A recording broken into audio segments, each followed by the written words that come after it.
Atong paminawon si pastor kay matod pa niya, mga suko daw ang mga Catholic faith defenders kung magwali na siya mahitungod sa larawan. Ato siyang paminawon mga viewers, ato lang tubagon kung unsa ang dili maunya nga pamahayag. Atong paminawon. Kini mga ato mga higala nga mga Catholic faith defenders CFD sa simbahang Romano Katoliko. At kung nagisgot na ganita nga ang rebulto dili paampuan, buo lagid kay di sila labihan ka suko kisi ta mas ginawa mga kaigsunan kay matod pa nila nga ang Ginoo daw nagpabuhat og rebulto kay mabasa daw sa libro sa Exodus nga ang Ginoo nagpabuhat og rebulto ang Kirubin.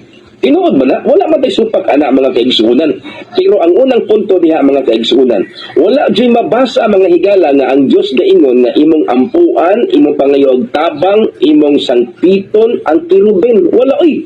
Sa diyang nanghapa silang Joshua, kauban sa mga propeta o mga alagad sa Diyos sa unang panahon, ang ilang gisangpit dili man ang Kirubin, ang atong Diyos, ang presensya man sa Diyos nasulod sa arka sa tugon.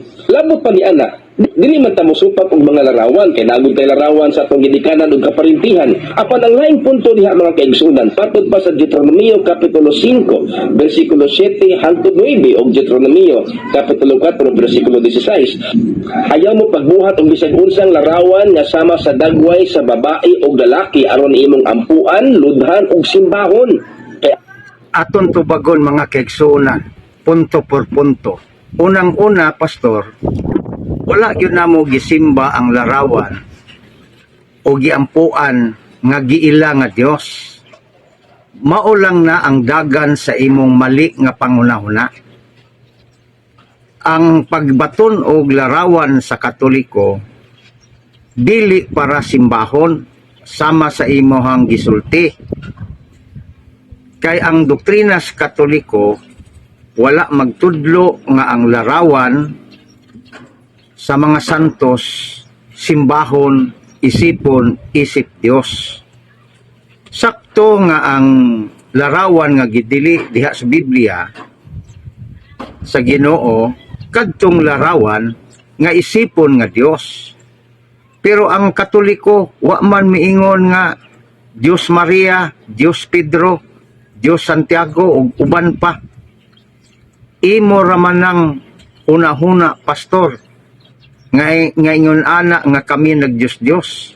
Pero wala gitudlo sa Katoliko nga ang larawan sa mga santos imong simbahon nga Dios. Busa, sayop lang imong pagbutang-butang o kana siya dunay gitawag consequences sa imuhang pagsigig atake nga dili mao. Kay matod pa diha sa Biblia, dili ta magsaksi og bakak sumala sa Exodus 20:16.